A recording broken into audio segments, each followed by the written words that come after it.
पिछले दिनों गया में आए हुए थे बिहार के गया ज़िले में, और अमित शाह जी सहारा को लेकर कुछ बोले थे और बहुत अच्छा बात उन्होंने बताया कि हम भुगतान करने जा रहे हैं सहारा का, निफिक्र रहिए, टेंशन मत लीजिए, ऐसा अमित शाह जी ने बोला था। तो हम सभी सहारा निवेशक चैलेंज करते हैं अमित शाह जी के से कि सहारा का पैसा हम लोग को कम से कम मूलधन चुनाव से पहले प्रोवाइड कराइए, चुनाव से पहले दिलवाइए, जिस दिन वोट होगा उससे पहले। तो हम सभी सहारा के निवेशक 13 करोड़ जमा करता दावा करते हैं कि आपको 400 नहीं 500 के पार सीट दिलवाएंगे पूरा भारत में। तो पूरा बात सुनिए, कुशवाहा जी से आपको पूरा बात सुनवाते हैं। हमारे यहाँ के सांसद जो हैं धनबाद के माननीय श्री पशुपतिनाथ सिंह जी, उनसे एक पत्र लिखवा करके माननीय गृह मंत्री सहकारिता मंत्री जी को भिजवाया था। हम लोग अपने तकलीफ़ों के बारे में कि लोग काफ़ी तकलीफ में है, देश के लोग, इनका भुगतान किया जाए, और उस पर उन्होंने संज्ञान लेते हुए कहा था कि मैं इसका जल्द निराकरण करूंगा। वो पत्र मेरे पास आज है, जो आप लोगों को कई ग्रुप में मिल जाएगा, या मेरे पास अभी भी वो पत्र हैं पड़े हुए, उसे मैं दिखाना चाहता हूं आप लोगों को। आप सब भी देखें कि किस प्रकार हम लोगों को ये नेता और राजनेता बेवकूफ़ बनाने का काम करते हैं। ये हमारे माननीय पशुपतिनाथ सिंह जी का पत्र था जो इनको दिया गया था, और बदले में इनका जवाब आया था। ये हमारे पास है, ये पत्र का जवाब 24 नवंबर 2022 को आया था साथियों, जिसमें उन्होंने कहा था कि मैं जल्द सहारा का कोऑपरेटिव का भुगतान कराऊंगा। उसके बाद लगातार हमारे धनबाद के कई अभी जो ढुल महतो जी हैं माननीय, वो भी सांसद के रूप में हमारे जिले से खड़े हैं, इन्होंने पत्र लिखा। उसके बाद लंबोदर महतो जी ने लिखा, और सबको इन्होंने एक ही जवाब दिया कि अति शीघ्र मैं भुगतान करवाने जा रहा हूं। ये पत्र देख रहे हैं ना, ये बहुत सारे पत्र मेरे पास पड़े हुए हैं जो हम लोगों ने अपने सांसद और विधायकों से लिखवाया था। लेकिन इस देश के आम लोगों की तो बात छोड़ दीजिए, जो इनके ही पार्टी के चुने हुए सांसद और विधायक हैं, उनको भी ये लोग जुमलाबाजी में फंसा दिए और बेवकूफ़ बना दिए, मूर्ख बना दिए कि हम आपका भुगतान जल्द करवा रहे हैं। पत्र लिख करके दिए, लेकिन कोई काम नहीं किए। क्या कहें साथियों, हमें आज एक कहने में कोई हिचकिचाहट नहीं हो रही है कि हम लोग जब 6ठी या 7वीं क्लास में पढ़ा करते थे, उस समय एक आर्टिकल आया करता था अखबारों में।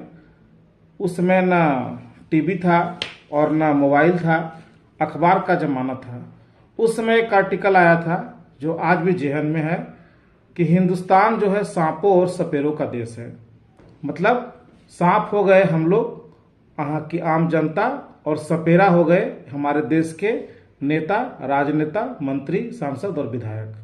ये लगातार बीन बजाते हैं और इनके बीन पर हम नाचते रहते हैं। तरह तरह का ये लोग रूप बदल के आते हैं और इनके रूप में हम लोग फंस जाते हैं, इनके मतलब मोह माया में, इनका हिप्नोटाइजन में। तो साथियों, इसीलिए आज मैं कुछ बातें आप सबों के बीच में रखना चाह रहा हूं, खास करके माननीय अमित शाह जी से लिए कि माननीय मंत्री जी, आप आज जो कहे गया में आकर के बिहार की इस धरती पर, सबसे पहले तो नमन उन साथियों का जो हिम्मत दिखाए आपके सामने अपनी बात को रखने का, चाहे जिस रूप में भी रखे, और आपको बोलने पर आज मजबूर कर दिए कि आप बोलो कि भुगतान कब दोगे।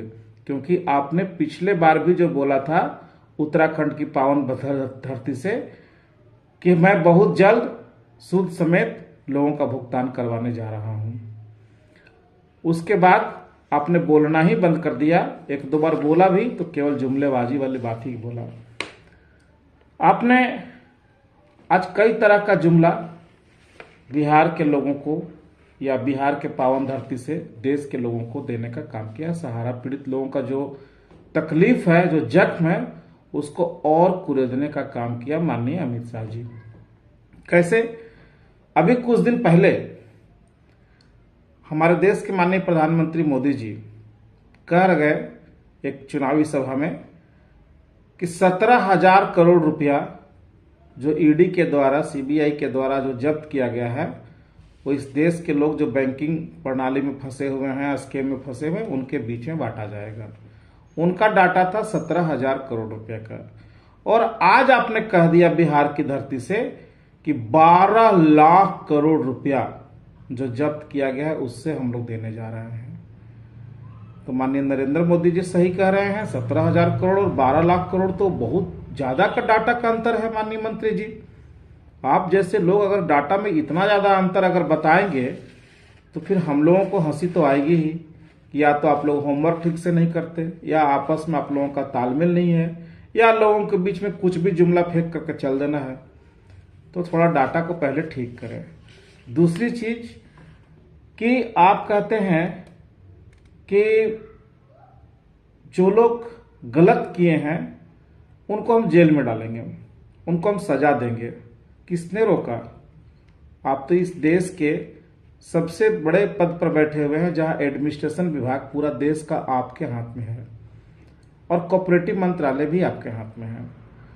अब जरा बताइए कि माननीय सुप्रीम कोर्ट से जो आप लोगों ने अनुरोध पर 5,000 करोड़ रुपया निकलवाया और उसको भुगतान कराने के लिए एक पोर्टल बनाया, उस पोर्टल पर जितने लोग रात के 2-2 बजे जग करके साइबर कैफे में 1,000, 500, 2,000 रुपया दे करके किसी भी तरह से थर्ड क्लास के पोर्टल पे अपना क्लेम दिया, उन लोगों को डिफेंसेसी निकाल करके भुगतान 99% लोगों का रिजेक्ट कर दिया गया।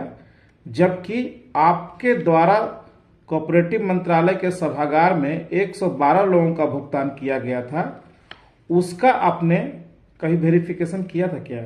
उनका डिफेंसेसी नहीं था। खैर, इन लोगों का रिजेक्ट कर दिया आप लोगों ने। जबकि सहारा मैनेजमेंट ने कि जो चारों सोसाइटियां हैं उसके मैनेजिंग डायरेक्टर खुद लिख करके आपको दिए थे कि हम जो डाटा सीआरसी को दे रहे हैं उस डाटा में अगर कोई भी गड़बड़ हो तो आप हमें पनिशमेंट कर सकते हैं। अब बताइए ना, जो आदमी खुद ही कह रहा है एफिडेविट दे करके कि अगर हम गलत डाटा दे रहे हैं तो हमको पनिशमेंट आप कर सकते हैं। देर किस बात का? पूरा साल गुजर गया। जब देश के निवेशकों ने हजारों करोड़ रुपया साइबर कैफे में दे करके अपना क्लेम वहां दिया और 99% लोगों का क्लेम रिजेक्ट इस बात के लिए हो गया कि उनका कागजात वहां जमा ही नहीं है, उनका मास्टर फॉर्म, शेयर फॉर्म जमा ही नहीं है। ये डाटा में गड़बड़ी नहीं तो क्या है? आम निवेशक को क्या मतलब था? उन्होंने अपना पैसा जमा किया, जो जो फॉर्म सहारा वालों ने भरवाया वो भर लिए। अब उनका प्रपत्र वहां स्कैन नहीं हुआ, उनका प्रपत्र सीआरसी में जमा नहीं हुआ, तो आपने इनका पनिशमेंट क्या तय किया? पूरा साल निकल गया। आज भी लोग पाई पाई को तरस रहे हैं। 229 करोड़ रुपया भुगतान करवा करके 245 करोड़ रुपया आपने खर्च कर दिया और वाहवाही लूट रहे हैं कि हमने 229 करोड़ रुपया वापस कर दिया। और ये पैसे भी किसका था? आम जमाकर्ता का ही था। क्या भारत सरकार ने कोई अपने पास से कोई पैसा दिया क्या? हमारे ही पैसे से लोगों की आपने अयासी करवाया और लोगों को पाई पाई पे तरसा दिया। और आज फिर एक नया जुमला फेंक करके आप चले गए। आप कहते हैं कि हम पनिशमेंट करेंगे। पहले तो इस बात के लिए आपको और बधाई कि आपने आज जो जुमला में कहा ना कि भुगतान देने में दिक्कत इस बात के लिए हो रहा है कि इसमें कई कंपनियों का पैसा है। अब इसको आपकी मूर्खता नहीं तो क्या कहें, क्योंकि आप इस देश के माननीय मंत्री जी हैं तो आपको अब शब्दों से तो नवाजा नहीं जा सकता है, क्योंकि जिस पद पे आप बैठे हैं वो कुर्सी की गरिमा होती है। तो क्या कहें आपको? अब बताइए, आप कह रहे हैं कि इसमें कंपनी का पैसा है इसलिए दिक्कत हो रही है। माननीय महोदय, क्या आपने कभी अध्ययन किया कि जो पोर्टल आपके द्वारा लाया गया सहकारिता विभाग के द्वारा, उसमें क्या किसी कंपनी का क्लेम लिया गया है क्या? सहारा की कंपनी थी, सहारा कॉमर्शियल कॉर्पोरेशन लिमिटेड, सहारा फाइनेंशियल कॉर्पोरेशन लिमिटेड, सहारा की 2 विवादास्पद कंपनियां, सहारा रियल एस्टेट हाउसिंग बोर्ड और सहारा रियल एस्टेट, उसका भी क्लेम लिए थे क्या? वैसे तो इनकी लगभग 5,000 कंपनियां हैं उन 5,000 कंपनियों का लिया था क्लेम क्या? उसमें तो क्लेम आपने विशुद्ध रूप से केवल कोऑपरेटिव सोसाइटी का ही लिया था, और उसके ही क्लेम लगभग 1,21-22 लाख लोगों ने 86,000 करोड़ रुपया का लगभग क्लेम किया। उसमें तो कोई कंपनी का पैसा जमा नहीं था। तो ये जुमला क्यों? ये तो आपकी बात से ही लग रहा है कि आप एक चुनावी जुमला फेंक के चले गए और लोग आपको वोट दे दें, आपको जितवा के फिर कुर्सी पर नवाज दें और फिर प्रेस कॉन्फ्रेंस में कह दे कि अरे एक तो जुमला ही था। जैसे पिछला बार भी आपने कह दिया था कि 15 लाख की बात तो जुमला था, तो फिर एक नया जुमला आप फेंक के आप चले गए। दूसरी बात, आप कहते हैं कि 12 लाख करोड़ रुपया, 12 लाख करोड़ आपके पास पड़े हुए हैं, ईडी और सीबीआई के द्वारा जब्त किए गए। उस पैसे से हमारा आप भुगतान करेंगे। माननीय महोदय, बहुत अच्छी बात आपने कहा, चलिए इसको हम जुमला नहीं कहते हैं। आप अपनी मर्दानगी दिखाइए। जो बात आपने कहा, हो सकता है कि आप दिल्ली वापस चले गए होंगे। 12,000 करोड़ रुपया जब आपके पास पड़े हुए हैं और देश के निवेशक पाई पाई को तरस रहे हैं, लोग घर से बेघर हो रहे हैं, लोग आत्महत्या 5,000 से ज्यादा लोग कर लिए, लाखों बहन बेटियों की शादियां टूट गई है। कल ही जितने पोर्टल पर लोग क्लेम किए हैं ना, 12,000 करोड़ में से 86,000 करोड़ बहुत नाम मात्र का राशि है। कल या परसों 2 दिन के अंदर, चूंकि उस पोर्टल पे सबका बैंक अकाउंट डाला हुआ है, सबको आरटीजीएस के माध्यम से भुगतान कर दे ताकि लोगों का मूलधन वापस हो जाए। जैसे ही हो जाएगा ना, हम लोग खुद झंडा लेकर के आपके पक्ष में प्रचार करना शुरू कर देंगे।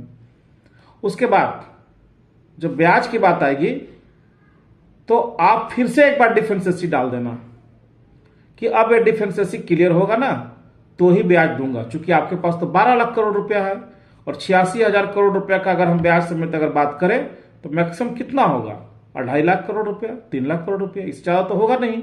और आपके पास तो 12 लाख करोड़ रुपया है। ये पैसे देश के लोगों का ही है, ये पैसा विदेश के लोगों के लिए तो है नहीं। हम भी आपके हैं, आप भी हमारे हैं। तो आप लोगों का आंखों का आंसू पोंछ दीजिए। आप कहते हैं 400 पार ना, इस बार हम लोग 100% आप ही को वोट दे देंगे। 400 क्या, जितना भी लोकसभा का सीट है सब आपको मिल जाएगा।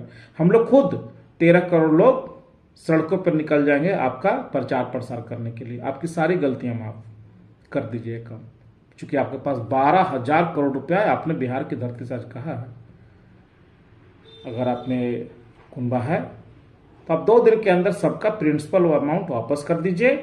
उसके बाद आप जितनी भी डिफेंसेसी लगाए हैं, चाहे वो 5 लाख इनकम के बाद सर्टिफिकेट हम लोगों को देना है, अपना बैंक ट्रांजैक्शन का, हमको अपना शेयर फॉर्म देना है, जो भी चीजें आप कहेंगे हम लोग दौड़ते हुए आएंगे और अब जो रिक्वायरमेंट बोलेंगे सब पूरा कर देंगे। और उससे अगर कुछ आगे चाहिए तो और एक एफिडेविट सबसे लिखवा लीजिए कि कोई लोग गलत पैसा लेंगे तो उनको आप सूली पर चढ़ा दीजिएगा। हम लोग वो भी देने को तैयार हैं। दिखा दीजिए मर्दानगी अमित शाह जी, जैसे आपने 370 धारा हटाने का मर्दानगी दिखाया, बाकी इस देश में इतना बड़ा बड़ा काम करने का मर्दानगी दिखाया, इस बार ये भी दिखा दीजिए। कोई कोर्ट ने मना नहीं किया है कि सहारा के जमाकर्ताओं को भुगतान नहीं करना है, चाहे दिल्ली हाई कोर्ट हो, चाहे माननीय सुप्रीम कोर्ट हो या कोई कोर्ट, सबने कहा है कि इसका जल्द से जल्द भुगतान करो। पालन कर दीजिए, एक नया मिसाल कायम कर दीजिए इस देश में। अगर एक काम आप नहीं करते हैं तो इसका मतलब हम लोग यही समझेंगे कि आपने फिर से एक बार इस देश के जमाकर्ताओं को मूर्ख बनाने में सफलता प्राप्त कर लिया। जैसे 2014 में मूर्ख बनाया था 15 लाख का और तरह तरह काशी गुफा दे करके, फिर से एक बार आप सफल होते दिख जाएंगे। बस इतना ही कहना है। देखते हैं आपका आज का वादा पूरा होता है या ये भी एक जुमला बन के रह जाता है। धन्यवाद, नमस्कार। भारत का सबसे बड़ा शॉपिंग मॉल इंडिया मार्ट का लिंक आपको वीडियो के डिस्क्रिप्शन में दिया हुआ है। वहाँ वीडियो के डिस्क्रिप्शन जाके क्लिक करके और ये पता करें कि कौन सा ऑनलाइन शॉपिंग मॉल में सामान सस्ता मिलता है। ये चीज़ वहाँ जाके आप देख सकते हैं। लिंक पर क्लिक करने के बाद आपको पता चल जाएगा कि कौन सा सही है online. Amazon, Flipkart, India mart सबसे अच्छा कौन सा है। हम लोग ज़्यादातर सामान खरीदते हैं अमेजॉन से, फ्लिपकार्ट से, लेकिन इससे कहीं सस्ता इंडिया मार्ट में भी है। एक बार क्लिक करके चेक ज़रूर करें, चेक करने का पैसा नहीं लगता है।